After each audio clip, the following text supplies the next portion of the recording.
সালটা 1982। কলকাতার বুকে তখন লোডশেডিং এর রাজত্ব।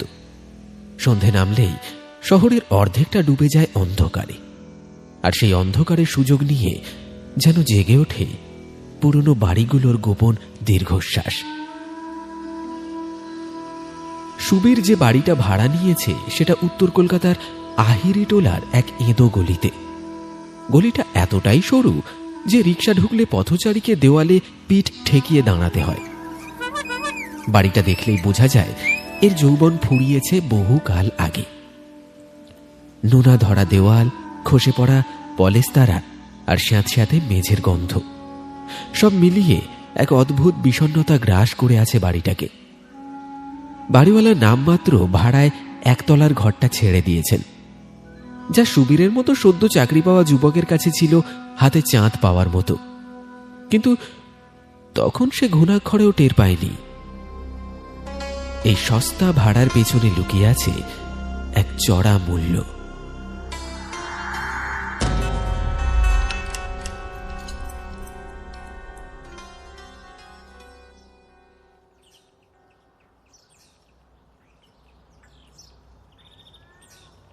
রবিবার সকাল। সুবীরের হাতে আজ ছুটির মেজাজ। ঘরটা বড্ড অপরিচ্ছন্ন হয়েছিল, তাই নিজেই চুন আর নীল নিয়ে লেগে পড়েছিল দেওয়াল রাঙাতে। পুরনো কড়ি কাঠের ছাদ অনেক উঁচুতে, মই বেয়ে উঠে সাবধানে বুরুশ চালাচ্ছিল সুবীর। জানলা দিয়ে আসা রোদের ফালি ধূলিকণায় মেখে এক মায়াবী আলো তৈরি করেছে ঘরে। হঠাৎ সুবীরের হাতটা থমকে গেল। বেডরুমের ঠিক উত্তর পশ্চিম কোণটায় সিলিংয়ের গা ঘেঁষে একটা অদ্ভুত দাগ, কালচে লাল রঙের, অনেকটা জমাট বাঁধা রক্তের মতো, আবার মরিচা ধরা লোহার মতো মনে হয়। দাগটা খুব একটা বড় নয়, একটা মানুষের হাতের তালুর সমান। কিন্তু যেটা সুবীরের অস্বস্তির কারণ হলো তা হলো দাগটার প্রকৃতি। ওটা শুকনো নয়, কেমন যেন চটচটে, জ্যান্ত। ওপর তলায় নিশ্চয়ই জল চুইয়ে পড়ছে। বিড় বিড় করে নিজেকেই সান্ত্বনা দিল সুবীর। বিরক্তি নিয়ে বুরুষটা বালতিতে ডুবিয়ে একদলা চুন তুলে লেপে দিল দাগটার উপর। একবার নয়, 2-3 বার পোঁচ দিয়ে দাগটাকে সাদা রঙের আস্তরণে ঢেকে দিয়ে তবেই শান্তি পেল সে।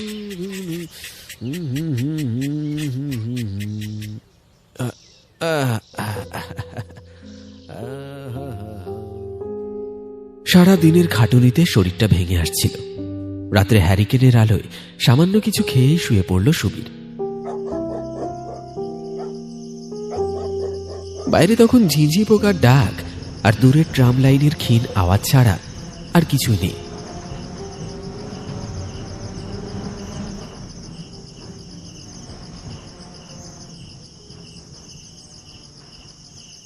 ঘুমের ঘোরে সুবীরের মনে হল ঘরের বাতাসে যেন একটা ভ্যাপসা গন্ধ ভেসে বেড়াচ্ছে।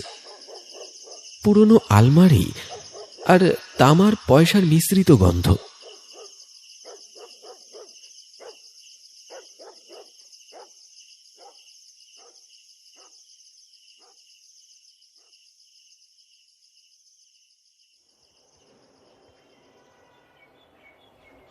পরদিন সকালে ঘুম ভাঙল জানালা দিয়ে আসা কড়া রোদে। আর মোড়া ভেঙে চোখ মেলতেই সুবীরের দৃষ্টি স্বাভাবিকভাবেই চলে গেল সিলিংয়ের দিকে। তার বুকের ভেতরটা ধক করে উঠল।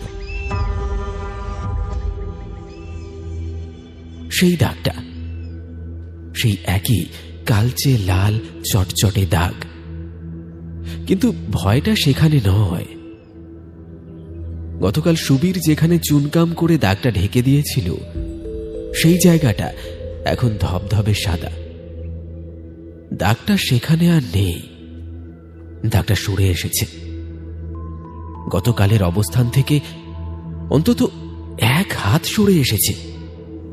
এখন সেটা অবস্থান করছে ঠিক সুবীরের বিছানার সোজাসুজি মাথার উপরে। সুবীর বিছানা থেকে ধর্মর করে উঠে বসল। নিজের চোখকে বিশ্বাস করতে পারছিল না সে। দেওয়ালের দাগ কি কখনো সরে, নাকি এটা তার মনের ভুল? কিন্তু গতকালের চুলের প্রলেপ তো আর মিথ্যে বলছে না। অস্বস্তি আর আতঙ্কের এক হিম শীতল স্রোত তার মেরুদণ্ড বেয়ে নেমে গেল। সে ঘর থেকে বেরিয়ে এলো এক প্রকার পালিয়ে।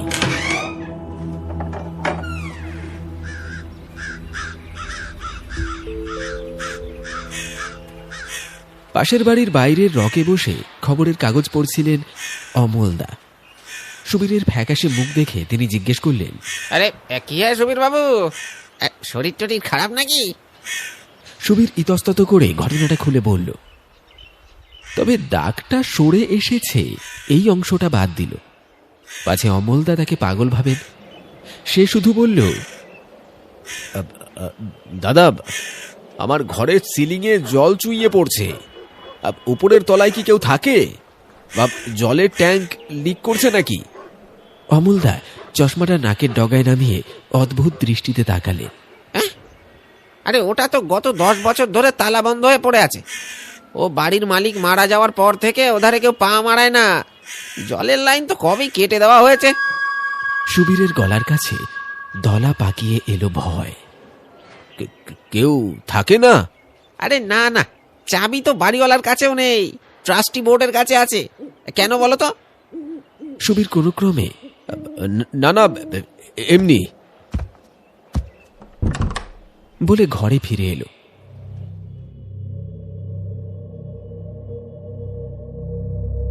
কিন্তু তার মনের ভেতরের ঝড়টা তখন তুঙ্গে। কৌতূহল আর ভয়ের এক অদ্ভুত দ্বন্দ্বে সুবীর সিঁড়ি বেয়ে দোতলায় উঠল। কাঠের সিঁড়িগুলো ক্যাঁচ ক্যাঁচ শব্দে প্রতিবাদ জানালো। দোতলার দরজাটার সামনে দাঁড়িয়ে সুবীরের গা শিউরে উঠল। দরজায় ঝুলছে এক বিশাল মরচে ধরা তালা। ধুলোর আস্তরণ আর মাকড়সার জালের বহর দেখে বোঝা যায় সত্যি বহু বছর এ দরজা খোলেনি। দরজার ফাঁক দিয়ে ভেতরে উঁকি মারার চেষ্টা করল সে, কিন্তু অন্ধকারের ঘনত্ব এত বেশি যে কিছুই দেখা গেল না। শুধু নাকে এলো সেই একই ভ্যাপসা তামাটে গন্ধ, যা সে গত রাতে তার ঘরে পেয়েছিল।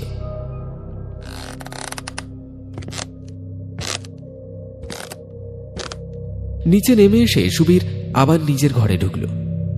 ভয়ে ভয়ে তাকালো সিলিং এর দিকে।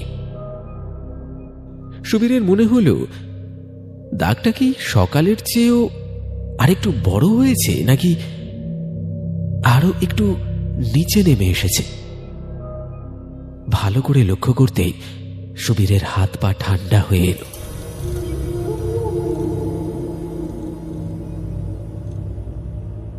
এটা কোনো সাধারণ ড্যাম্প বা জলের দাগ নয়।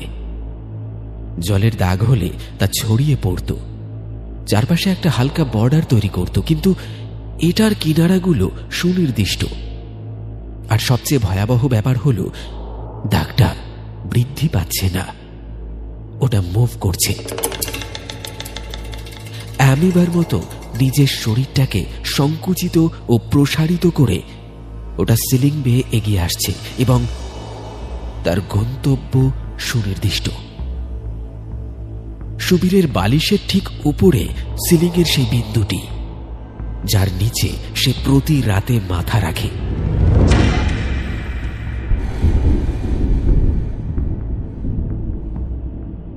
বাইরে মেঘ করেছে, ঘরের ভেতরটা ক্রমশ অন্ধকার হয়ে আসছে। সুবীর অনুভব করল সে এই ঘরে একা নয়। তার মাথার ঠিক উপরে পুরনো কড়ি কাঠের আড়ালে এক আদিম অস্তিত্ব ধীরে ধীরে জেগে উঠছে, আর তার দৃষ্টি এখন শুধুই সুবীরের দিকে।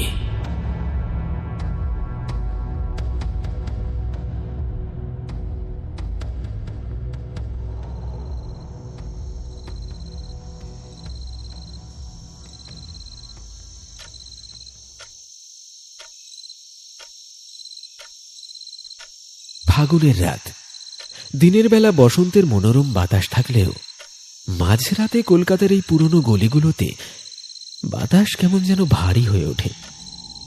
জানলার ওপাশে মাঝে মাঝে দমকা হাওয়ায় শুকনো পাতা ওড়ার খসখস শব্দ, আর দূর থেকে ভেসে আসা নাম না জানা নিশাচর পাখির ডাক। এসব ছাড়া পৃথিবী যেন গভীর ঘুমে আচ্ছন্ন। সুবীরের ঘুমটা পাতলাই ছিল। নতুন জায়গা, তার উপর মনের ভেতর জমে থাকা সেই অহেতুক আতঙ্ক। ঘুমের মধ্যেও সে যেন অস্বস্তি বোধ করছিল। হঠাৎ এক অদ্ভুত শব্দে তার তন্দ্রা কেটে গেল। টুপ টুপ করে একটা শব্দ হচ্ছে। শব্দটা খুব একটা জোরালো নয়, কিন্তু নিস্তব্ধ রাতে তা যেন হাতুড়ির ঘায়ে কানের পর্দায় বাজছে। ঠিক যেন কল ঠিক মতো বন্ধ না করলে ফোঁটা ফোঁটা জল পড়ার শব্দ। কিন্তু ঘরের ভেতর তো কোনো জলের কল নেই। সুবীর ধর্মর করে উঠে বসল। বুকটা ধকধক করছে। অন্ধকার ঘর। অভ্যাসবশত হাতটা বাড়িয়েই সে দেওয়ালের সুইচ বোর্ডের দিকে হাত এড়াল। খটখট করে কয়েকবার সুইচ টিপলেও আলো জ্বলল না। লোডশেডিং। এই ৮০ সালের কলকাতায় এ কোনো নতুন ঘটনা নয়, কিন্তু আজকের এই অন্ধকার যেন স্বাভাবিক নয়। এই অন্ধকার যেন তরল আলকাতরার মতো ঘন, যা গিলে খেতে চাইছে সুবীরকে। বালিশের নিচ থেকে কাঁপা কাঁপা হাতে সেই আমলের ভারী স্টিলের টর্চটা বের করল সে। সুইচ টিপতেই হলদেটে আলোর একটা সরু রেখা অন্ধকারের বুক চিরে সোজা গিয়ে পড়ল সিলিংয়ে। আর সেই আলোয় যা দৃশ্য ভেসে উঠল, তাতে সুবীরের গলা দিয়ে কোনো আওয়াজ বেরোল না। শুধু একটা গোঙানি আটকে রইল শ্বাসনালীতে। সেই কালচে লাল দাগটা আর দেওয়ালের গায়ে লেপ্টে নেই। সেটা আর চ্যাপ্টা বা দ্বিমাত্রিক কোনো চিত্র নয়। ওটা ফুলে উঠেছে। সিলিংয়ের পলেস্তারা ভেদ করে ওটা ঝুলে পড়েছে নিচের দিকে। দেখতে অনেকটা বিশাল এক বুনো মৌচাকের মতো, কিংবা কসাইখানায় ঝুলে থাকা সদ্য কাটা মাংসপিণ্ডের মতো। টর্চের আলোয় ওটাকে চকচকে পিচ্ছিল মনে হচ্ছে। সেই দুলতে থাকা মাংসপিণ্ড থেকে চুইয়ে পড়ছে গাঢ় কালচে লাল রঙের এক ধরনের তরল। ঠিক সেই মুহূর্তেই এক ফোঁটা তরল সুবীরের অনাবৃত্ত কাঁধের ওপর এসে পড়ল। চমকে উঠল সে। হাত দিয়ে স্পর্শ করতেই আঙুলে লাগলো এক চটচটে আঠালো পদার্থ। নাকে এলো এক তীব্র কটু গন্ধ, অনেকটা বাসি রক্ত আর পচা পুকুরের পাঁকের মিশ্রণ। আতঙ্কে সুবীরের সারা শরীর ঘিন ঘিন করে উঠল। সে পাগলের মতো হাতটা মুছতে চাইল চাদরে, কিন্তু ওই আঠালো ভাবটা কিছুতেই যাচ্ছে না। যেন চামড়ার সাথে মিশে যেতে চাইছে ওটা। ভয়ে এবার আতঙ্কে পরিণত হলো। আর এক মুহূর্ত এই ঘরে থাকা সম্ভব নয়। সুবীর টর্চটা হাতে নিয়েই দরজার দিকে ছুটল।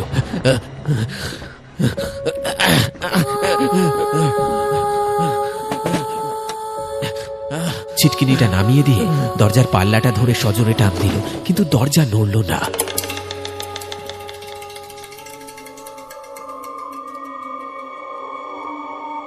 পুরনো কাঠের দরজা। বাড়িওয়ালা বলেছিল বটে বর্ষাকালে দরজা একটু ফুলে যায়, কিন্তু এখন তো বসন্তকাল। তবে কেন? সুবীর সর্বশক্তি দিয়ে ধাক্কা দিল, টানাটানি করল, কিন্তু দরজাটা যেন পাথরের দেওয়ালের মতো অনড় হয়ে আছে। কাঠের ফ্রেমের সাথে পাল্লাটা এমনভাবে জ্যাম হয়ে গেছে যেন কেউ উপাস থেকে শত হস্ত দিয়ে চেপে ধরে আছে। সুবীর হাঁপাচ্ছে। দরজার উপর পিঠ ঠেকিয়ে সে আবার টর্চটা তাক করল উপরের দিকে। তখনই তার মেরুদণ্ড বেয়ে নেমে গেল এক হিম শীতল স্রোত। সেই ঝুলন্ত মাংসপিণ্ডটা আর নিছক কোনো মাংসের দলা নয়, ওটা ওটা বদলাচ্ছে খুব ধীর গতিতে, কিন্তু কিন্তু স্পষ্টভাবে ওটা আকার নিচ্ছে। অনেকটা কুমোর যেমন করে মাটির তাল থেকে পুতুল গড়ে, ঠিক তেমনি অদৃশ্য কোনো কারিগর যেন ওই মাংসপিণ্ডটাকে দুমড়ে মুচড়ে একটা আকৃতি দিচ্ছে। প্রথমে একটা গোলাকার মুন্ডু, তারপর কুঁকড়ে থাকা দুটো হাত, যেন যেন দেওয়ালের ওপাশ থেকে ওই ওই ইট কাঠ সুরকির কঠিন আস্তরণ ভেদ করে কেউ একজন প্রবল আক্রোশে এই পৃথিবীতে জন্ম নিতে চাইছে। সিলিংয়ের চামড়া ছিঁড়ে বেরিয়ে আসছে এক গদাকার ব্রুম। সুবীর নড়তে পারছে না, তার পা দুটো যেন মেঝের সাথে গেঁথে গেছে। সে শুধু অপলক দৃষ্টিতে তাকিয়ে আছে ওই বিভৎস রূপান্তরের দিকে। হঠাৎ ঘরের নিস্তব্ধতা ভেঙে একটা নতুন শব্দ শোনা গেল। একটা ঘ্যাস ঘ্যাসে ভেজা ভারী শ্বাস প্রশ্বাসের শব্দ, যেন বহু দিনের পুরনো কোনো হাঁপানি রোগীর বুকের ভেতর থেকে উঠে আসছে সেই শব্দটা। ওই ওই ঝুলন্ত অবয়বটা শ্বাস নিচ্ছে। টর্চের আলোয় দেখা গেল ওটার বুকটা ওঠানামা করছে। আর আর সবচেয়ে ভয়াবহ ব্যাপার হলো ওই শ্বাসের ছন্দটা এলোমেলো নয়। সুবীর নিজের বুকের ভেতরে হৃৎপিণ্ডের যে পাগলা ঘোড়ার দৌড় সেটা স্পষ্ট অনুভব করছে। ওই পিণ্ডটার স্পন্দন ঠিক তার সাথে তাল মেলাচ্ছে। সুবীরের বুকের ধুকধুক শব্দ আর সেই সিলিংয়ের ঘ্যাস ঘ্যাসের শব্দ মিলে এক ভয়ানক শব্দ তৈরি করেছে।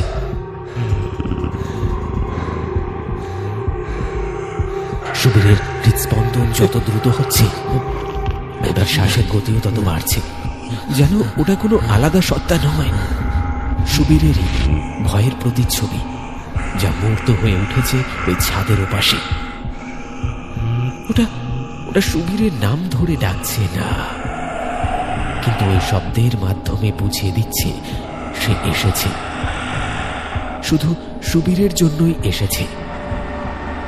অন্ধকার ঘর, বাইরে বসন্তের উদাস হাওয়া, তার ভেতরে একাদিন বিভীষিকা ধীরে ধীরে ডানা মেলছে। সুবীর বুঝতে পারল সে এক মরণ ফাঁদে আটকা পড়েছে, যেখান থেকে পালানোর কোনো পথ নেই। এর আছে কেবল এক আদিম সর্বগ্রাসী ক্ষুধা। হঠাৎ ছাদের কড়িকাঠ থেকে একটা বিকট শব্দ হল।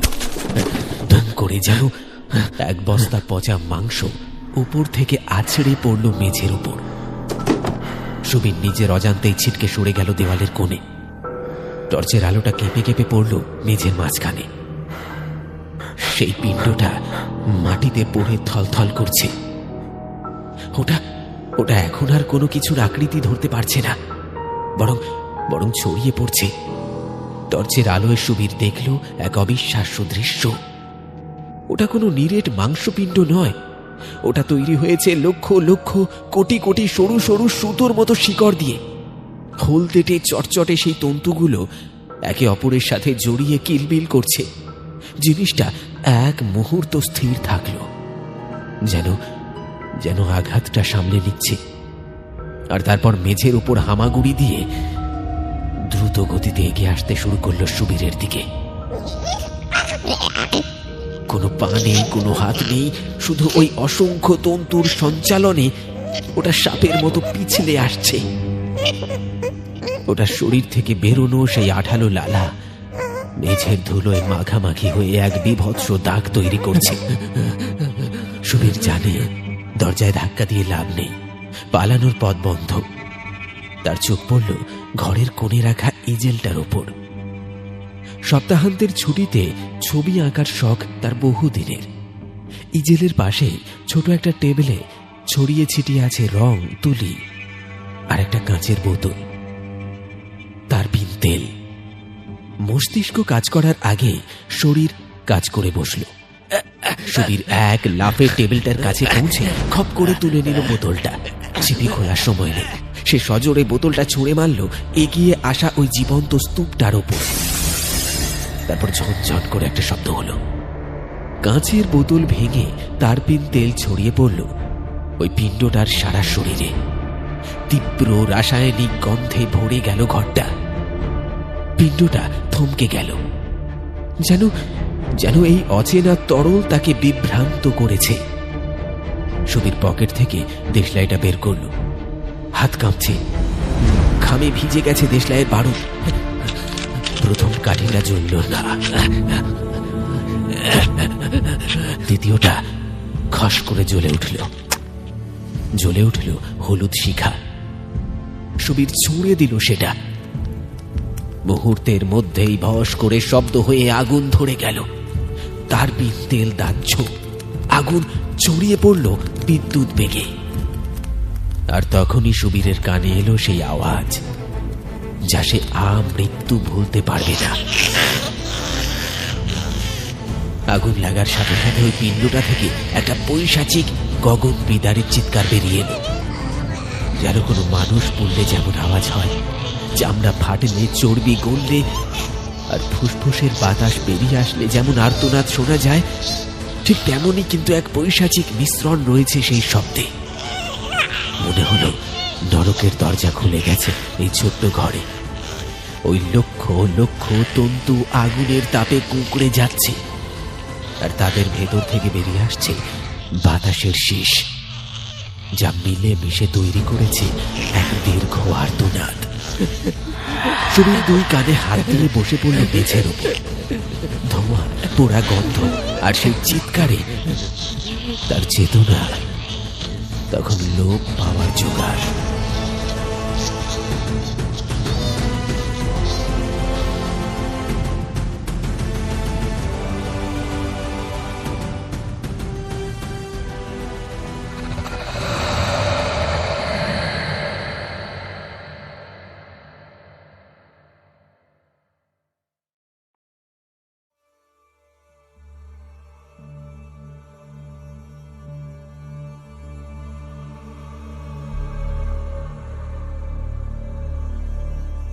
ঘটনার 7 দিন পর লালবাজারের ফরেন্সিক বিভাগের এক ঠান্ডা নির্জন ঘরে বসে আছে সুবীর।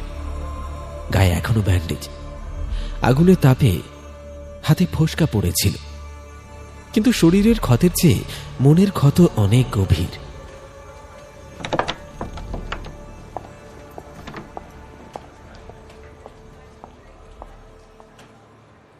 দরজা ঠেলে ঢুকলেন ডক্টর সলিল চৌধুরী, ফরেন্সিক সায়েন্সের নামকরা লোক। চোখে মোটা ফ্রেমের চশমা, হাতে একটা ফাইল। তিনি সুবীরের উল্টো দিকের চেয়ারটা টেনে বসলেন। তা সুবীর বাবু? ডক্টর চৌধুরী চশমাটা খুলে টেবিলে রাখলেন। পুলিশ কেসটা ক্লোজ করে দিচ্ছে, অ্যাক্সিডেন্টাল ফায়ার হিসেবে দেখানো হবে। কিন্তু আপনি যেদিন যা দেখেছেন তার একটা ব্যাখ্যা আপনার পাওনা। সুবীর ফ্যাল ফ্যাল করে তাকিয়ে রইল, তার গলায় স্বর ফুটল না। ডক্টর চৌধুরী ফাইল থেকে কয়েকটা মাইক্রোস্কোপিক ছবি বের করলেন।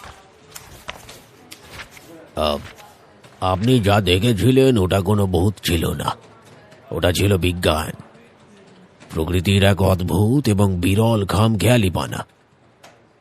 সুবীর বিড়বিড় করে বলল, মাংস মানুষের মতো না। ডক্টর চৌধুরী মাথা নাড়লেন।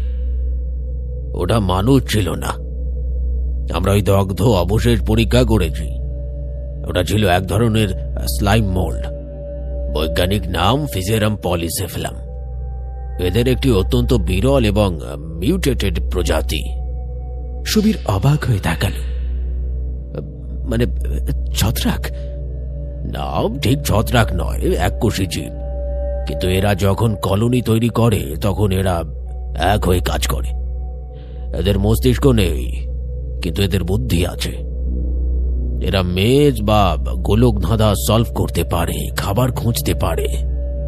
ডক্টর চৌধুরী একটু থামলেন, তারপর আসল সত্যটা বললেন। আমরা উপরের তলার তালা ভেঙেছিলাম।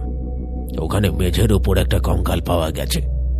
সম্ভবত কোনো ভব ঘুরে বছর কয়েক আগে লুকিয়ে ঢুকেছিল আর বেরোতে পারেনি, ওখানেই মারা যায়। সুবীরের মেরুদণ্ড দিয়ে আবার সেই ঠান্ডা স্রোত নেমে গেল। এই স্লাইম মোল্ডটা ওই মৃতদেহের ওপর জন্মেছিল। বছরের পর বছর ধরে ওটা ওই মৃতদেহকে গ্রাস করেছে। ওর প্রতিটি হাড়, প্রতিটি খাঁজের ওপর দিয়ে বেড়েছে। স্লাইম মোল্ডের একটা অদ্ভুত ক্ষমতা আছে, সেলুলার মেমোরি বা কোষগত স্মৃতি। ওটা যে আধারে বাড়ে তার আকৃতিটা মনে রাখে। তার মানে? সুবীরের গলা দিয়ে আওয়াজ বের হতে চাইল না। হ্যাঁ, আপনি সিলিংয়ে যেটা ঝুলতে দেখেছিলেন সেটা আসলে ওপরের তলার সেই মৃত মানুষটারই এক জৈব ছাঁচ। মোল্ডটা ওপরের মেঝের ফাটল দিয়ে নেমে নিচে আসছিল। কিন্তু ওটা আমার দিকে আসছিল কেন? ওটা কি আমায় চিনত? ডক্টর চৌধুরী ম্লান হাসলেন। না না জবির বাবু, ওটা আপনাকে চিনত না। ওটা আপনাকে খাবার হিসেবে চিনেছিল। স্লাইম মোল্ড হিট এবং আর্দ্রতার প্রতি আকৃষ্ট হয়। আপনি ঘরে ঢোকার পর আপনার শরীরের তাপমাত্রা আর আপনার নিঃশ্বাসের কার্বন ডাই অক্সাইড ওই উপরের তলা থেকে ওটা অনুভব করেছিল। সুবীর চোখ বন্ধ করল।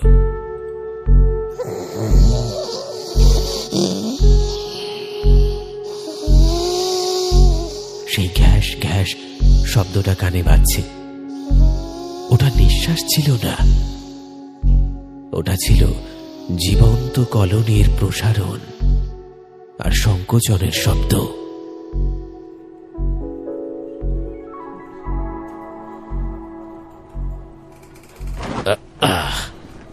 ডক্টর চৌধুরী ফাইলটা বন্ধ করলেন। ভূতের ভয় পাওয়া সহজ ছবির বাবু, কিন্তু প্রকৃতি যখন তার নিয়ম ভেঙে ক্ষুধার্ত হয়ে ওঠে, তার চেয়ে বড় হরর স্টোরি আর কিছু হয় না। সুবীর জানালা দিয়ে বাইরে তাকালো। কলকাতার রাস্তায় ব্যস্ত মানুষের ঢল। রোদ ঝলমল করছে, কিন্তু সুবীর জানে এই আলো, এই বাস্তবতা সবকিছুর আড়ালে কোনো এক অন্ধকার স্যাঁতস্যাঁতে কোণে হয়তো এখনো অপেক্ষা করে আছে এক আদিম ক্ষুধা, নিঃশব্দে, নিরাকারে।